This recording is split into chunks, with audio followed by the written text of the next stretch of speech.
I, 32F, have been married to my husband Anthony, 34M, for 5 years. We met at work where we both still work as marketing executives. Our jobs are demanding but rewarding, and we're happy with our life together. The only constant source of stress has been Anthony's family, especially his sister Deborah, 38F. Deborah is a stay-at-home mom with 3 kids, twins Tom and Jerry, 8M, and Lisa, 6F. She's married to Craig, 40M, who works as a senior financial analyst at a big firm. They live in a beautiful house in an upscale neighborhood, drive luxury cars, and Deborah hasn't worked a day since she got married 10 years ago. Despite having a comfortable life, she's always complaining about how hard she has it as a mother. From the moment I started dating Anthony, Deborah made it clear that she didn't approve of me. According to her, I wasn't family-oriented enough because I focused on my career. She particularly hated that Anthony and I decided not to have kids. She would constantly make snide remark about how I was denying her brother the joy of fatherhood. The real problems started after our wedding. Deborah began showing up at our house unannounced, kids in tow, saying she needed a break or had some emergency to attend to. At first, we helped because we felt bad for the kids. But these emergencies became more frequent and always seemed to coincide with parties, shopping trips, or spa days with her friends. She would just drop the kids off, often without even bringing their basic necessities like snacks or change of clothes, and disappear for hours. Sometimes she wouldn't answer her phone when we tried to reach her. Anthony and I both work full-time jobs with frequent client meetings and deadlines. We've tried explaining this to her countless times, but she acts like our jobs are just hobbies that we can put aside whenever she needs us. Our relationship with my mom was complicated. She had been battling terminal cancer for the past 3 years. Before I moved away for college and then work, I was her primary caregiver. Our relationship became strained when I moved away because she felt abandoned, even though I visited regularly and called daily. Still, in her final months, we managed to rebuild our bond, and I'm grateful for that. Last week, I got the call I had been dreading. Mom had passed away in her sleep. Even though we knew it was coming, the news hit me hard. Anthony immediately took time off work, and we started making arrangements to drive to my hometown for the funeral, which was about 4 hours away. We were just loading our bags into the car when Deborah called Anthony. She was talking so loudly I could hear her through the speaker. She needed us to watch her kids because her friend was having a birthday bash at some exclusive club, and it was going to be the party of the year. Anthony told her about Mom's passing and that we were heading to the funeral. What she said next still makes my blood boil. She said, "Oh, perfect. Since you guys are free anyway, you can take the kids with you. They've never been on a road trip, and it'll be fun for them. Plus, the fresh air will do them good." I was stunned. The audacity of suggesting we take her kids to a funeral, a place where people would be mourning, just so she could party. The kids had never even met my mom. When Anthony firmly refused, she started guilt-tripping him, saying we were being selfish and that family should help family. She kept calling and texting nonstop. When we didn't budge, she called their mom, my Mill. Soon my phone was blowing up with messages from Anthony's entire family. His mom's message particularly hurt. "Darling, I know you're grieving, but taking care of the kids will help distract you from your loss. Sometimes God gives us these opportunities to heal through service to others." I was furious. My mother had just died, and instead of offering condolences or support, they were trying to manipulate me into babysitting. Even Anthony's cousins, who we barely talked to, started messaging us about how we should be more understanding of Deborah's needs. We finally turned off our phones and drove to the funeral. Throughout the service, I could feel our phones vibrating in our pockets. When we finally checked them after the service, Deborah had sent dozens of angry messages. She had missed her friend's party and was blaming us for ruining her social life. She even had the nerve to say that since my mom was already gone, there was no point in attending the funeral anyway. The next day, while I was still trying to process my grief, my Mill posted a long rant on Facebook. She didn't mention us by name, but it was clearly about us. It breaks my heart to see how marriage changes some people. They forget about family obligations and only think about themselves. My poor daughter needed help for one day, but some people were too selfish to step up. They even used a family tragedy as an excuse to avoid helping out. This is not how I raised my children. The post got dozens of supportive comments from family members and family friends. Some even directly messaged me saying I should apologize to Deborah for ruining her plans. My sil shared the post and added her own comment about how some people, meaning me, come into the family and destroy sibling bonds. Anthony was furious. He commented on his mom's post calling out their insensitivity and explaining that we were at his mother-in-law's funeral. Instead of apologizing, they accused me of turning him against his family. His mom actually said that I had brainwashed her son and that he never would have behaved this way before meeting me. The whole situation is exhausting. We're getting calls and messages from family members taking sides. Deborah and Mill are telling everyone who will listen that I'm a selfish, cold-hearted person who doesn't care about family. They're trying to paint me as this evil wife who's destroying their perfect family dynamic. Anthony stands firmly by my side and has been amazing throughout all this. He told his mom and sister that their behavior was unacceptable and that they owed us an apology. But they just doubled down, saying he's being manipulated by me and that he'll regret choosing his wife over his real family. I'm still grieving my mom, and instead of being able to process my loss, I'm dealing with all this drama. Anthony suggests we go low contact with his family for a while, but I worry that will just prove their point about me destroying their family. Ida for refusing to babysit during my mom's funeral? Update 1 first, I want to thank everyone who commented on my original post. Your support helped me stay strong during this difficult time. A lot has happened in the past 2 weeks, and unfortunately, things have gotten much worse. Deborah and Mill's campaign against me has escalated to levels I never thought possible. They've turned social media into their personal battleground against me. Every day, there's a new post about family loyalty, usually accompanied by old photos of Anthony with Deborah and subtle, or not so subtle, digs at me in the captions. Deborah posted a throwback photo of her wedding where she wrote a long caption about how she misses the days when her brother wasn't under the influence of toxic people. Mill has been sharing those passive-aggressive quote images about how daughters-in-law are supposed to bring families together, not tear them apart. She even shared an article about narcissistic daughters-in-law and tagged several family members in it. The comments section became a forum for family members to discuss my supposed character flaws. Deborah went a step further and created a family WhatsApp group called Family First, excluding me and Anthony, of course. My cousin's wife, who was added to the group, showed us the messages. Deborah has been sharing screenshots of our past conversations, but they're clearly edited to make us look bad. She shared a conversation from last Christmas where she asked us to watch the kids because she had a family emergency. The screenshot conveniently left out the part where we later discovered through social media that her emergency was a wine-tasting event with her friends. Anthony's extended family members, who we see maybe once a year at most, are now calling us daily to explain how family should come before everything else. His Aunt Clara, who didn't even attend our wedding, called to tell me that being a wife in their family means being a team player and that I'm failing miserably at it. But here's where things take an unexpected turn. Yesterday morning, I received an anonymous email with a subject line that made my heart stop: "Your Sil isn't who she pretends to be." The email contained dozens of photos of Deborah at various hotels with different men, none of them being Craig. The timestamps on these photos span the last 6 months. The most shocking part? Many of these dates coincided exactly with the times she desperately needed us to babysit for emergency work meetings or doctor's appointments. There were photos of her entering hotels in workout clothes, supposedly going to the gym, photos of her with a man in a restaurant when she told everyone she was at a parent-teacher conference, and even photos of her checking into a hotel on the day she claimed she had to rush her friend to the emergency room, the same day she berated us for refusing to take her kids on short notice. The anonymous sender identified themselves as a friend of Craig's who couldn't bear to see him being deceived anymore. They included screenshots of conversations from a private Instagram account Deborah uses under a fake name. In these posts, she openly bragged about fooling everyone. She even joked about how convenient it was to have a naive brother and sister-in-law who would watch her kids while she lived her best life. There were text messages where she told her friends how she manipulated situations to get free babysitting. One message particularly stood out: "LOL, just told them I have a doctor's appointment." Anthony and his wife are such suckers. They actually believe I spend 6 hours at a doctor's office every Wednesday. If only they knew I was meeting John at the Marriott instead. I was shocked but not entirely surprised. It explains so many things: why she always needed babysitting at odd hours, why she would sometimes be gone for entire weekends claiming to be on business trips, despite being a som, and why she would get so angry when we refused to watch the kids last minute. I showed everything to Anthony. He was devastated.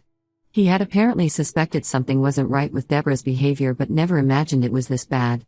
We spent hours discussing what to do with this information. Anthony felt that Craig deserved to know the truth, but we were worried about how this would affect the kids.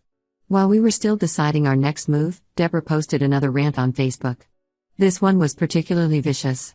She wrote about how some people fake grief over a parent's death just to get attention and sympathy.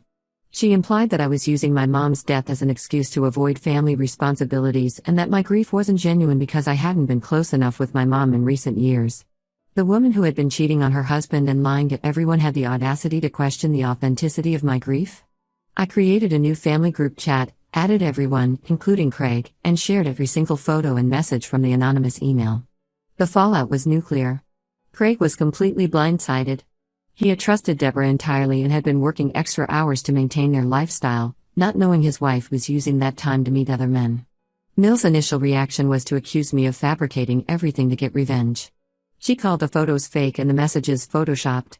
But the evidence was undeniable. Deborah first tried to claim her accounts were hacked. When that didn't work, she said the photos were taken out of context. Finally, when Craig confronted her with additional evidence he had apparently been gathering himself, turns out he had started having suspicions too, she broke down and admitted everything. Now Deborah is facing divorce, and suddenly all those family members who were attacking me have gone very quiet. The same Aunt Clara who called me a failure now says she always knew something was off about Deborah. Mill is still defending Deborah, saying I had no right to expose her daughter's private life to the whole family. According to her, I should have spoken to them privately instead of humiliating Deborah publicly.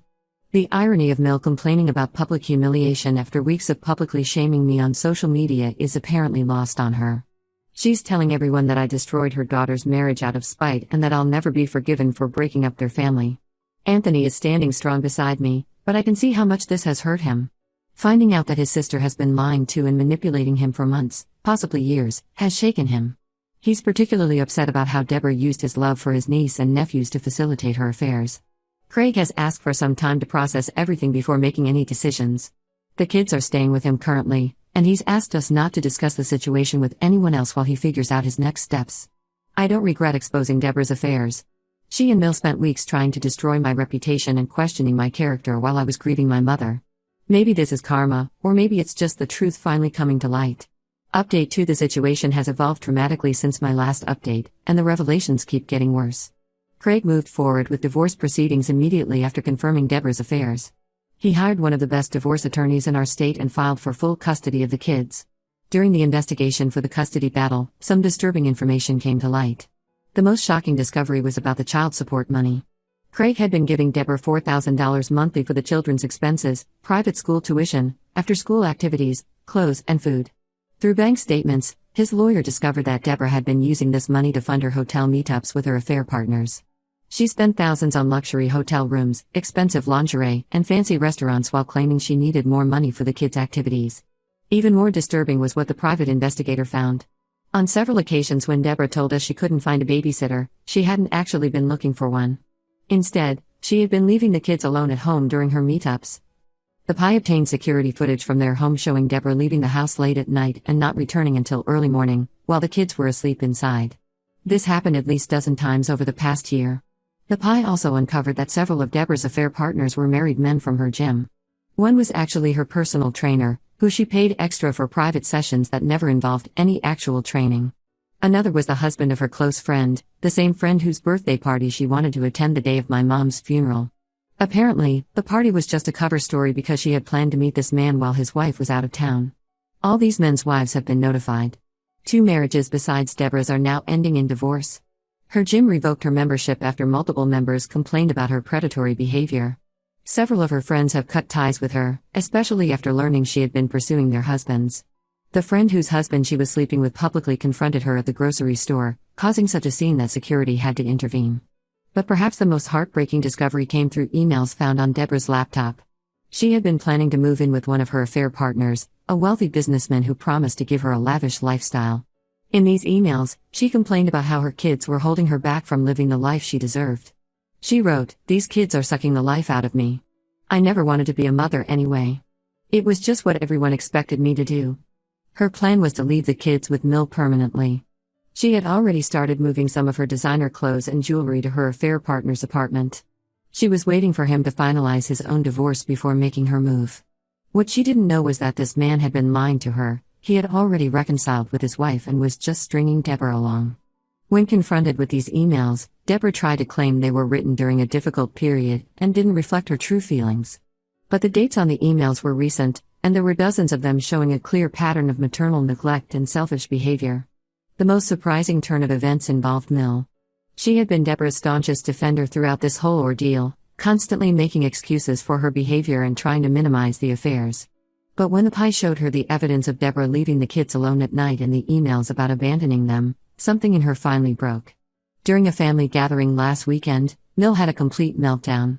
She confessed that she had enabled Deborah's behavior all these years because she didn't want to believe her daughter could be so irresponsible. She admitted that Deborah had always been problematic, lying, manipulating, and avoiding responsibility, but as her mother, she had always covered for her. Mill revealed that even during Deborah's teenage years, she had a habit of lying about her whereabouts and using others to cover for her. She would often say she was studying at a friend's house when she was actually meeting boys. Mill had always hoped Deborah would grow out of this behavior after marriage and motherhood, but instead, it got worse. The family dynamics have shifted completely. Those relatives who were previously attacking me and Anthony are now apologizing, saying they had no idea about Deborah's true nature. Some have admitted that they only took her side because they were afraid of being targeted by her lies if they didn't. Craig's lawyer is using all this evidence in the custody battle. The judge has already granted Craig temporary full custody, with Deborah only allowed supervised visitation once a week. She's been ordered to undergo a psychological evaluation before the court considers any changes to this arrangement. Deborah's life has fallen apart entirely. Her affair partner dumped her when the scandal broke. She had to move out of the family home and is now living in a small apartment. She's been frantically applying for jobs, but her lack of work experience and the local notoriety of her scandal are making it difficult. Mill offered to let Deborah move back home, but for once, she seems to be recognizing the gravity of the situation. She told Deborah she can only stay if she agrees to intensive counseling and takes responsibility for her actions. So far, Deborah has refused, still insisting that she's the real victim in all this. Anthony is struggling to process everything. Finding out that his sister was willing to abandon her children has hit him particularly hard. He keeps thinking about all the times we watched the kids, wondering if they were left alone before or after being dropped off at our place. Craig has thanked us for exposing the truth, saying he might never have discovered the extent of Deborah's negligence otherwise. He's already hired a full-time nanny to help with the kids and is looking into family counseling to help them cope with these changes. Update 3: I haven't posted in a while because we've been focusing on healing and moving forward, but I wanted to give a final update about how everything turned out. A lot has happened in these 6 months, and the dust has finally settled. The divorce was finalized last month. Craig received full custody of the kids, with Deborah having only supervised visitation rights twice a month.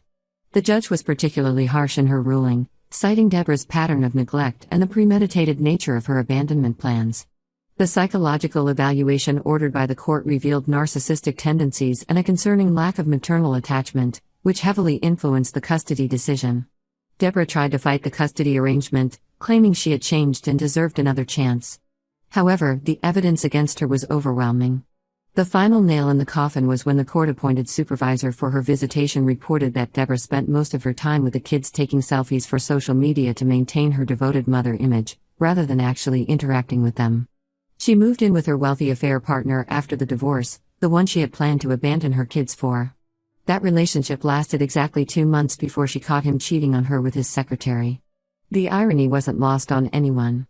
He kicked her out of his apartment, and she was left with nowhere to go except a small studio apartment she could barely afford. About 2 months ago, Deborah showed up at our door unannounced. She was crying and claiming she had hit rock bottom and realized her mistakes.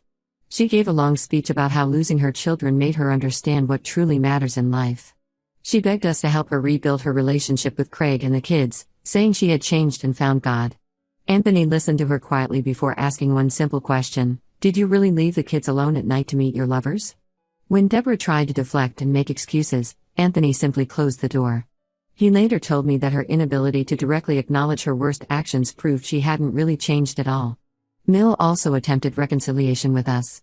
She sent a lengthy email acknowledging how wrong she had been to enable Deborah's behavior and attack me during my time of grief.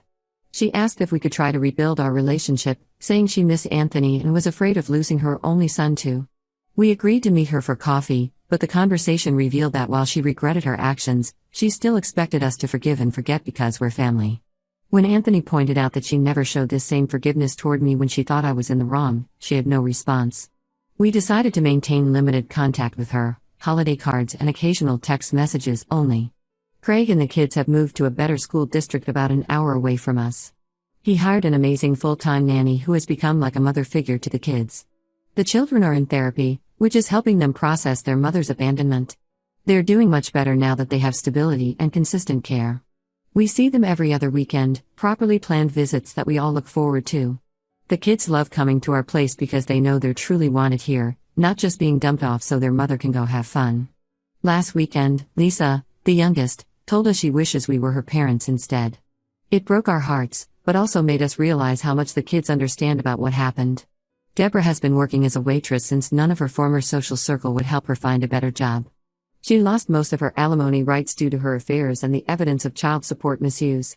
The court ordered her to repay a significant portion of the child support she had misappropriated for her affairs. She's been trying to rebuild her social media presence, posting long rants about how everyone abandoned her in her time of need and how she's a survivor of divorce. She even started a blog about being a wronged woman and tried to paint herself as the victim of a vindictive ex-husband and jealous sister-in-law.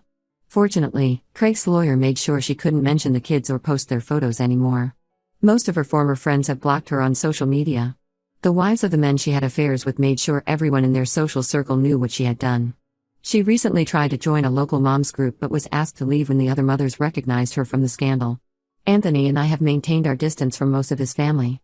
Those who supported Deborah's attacks on us during my mother's funeral haven't received forgiveness just because they changed their tune when her true nature was exposed. We've learned that sometimes the healthiest thing you can do is let toxic people face the consequences of their actions without getting involved. My grief over my mom is still there, but it's easier to process now without the added drama. Sometimes I wonder if she would be proud of how I handled everything. I like to think she would be. They say karma comes back threefold. In Deborah's case, it came back with interest. She lost everything she took for granted: her comfortable lifestyle, her children's trust, her social status, and her family's respect. As my mom used to say, you reap what you sow.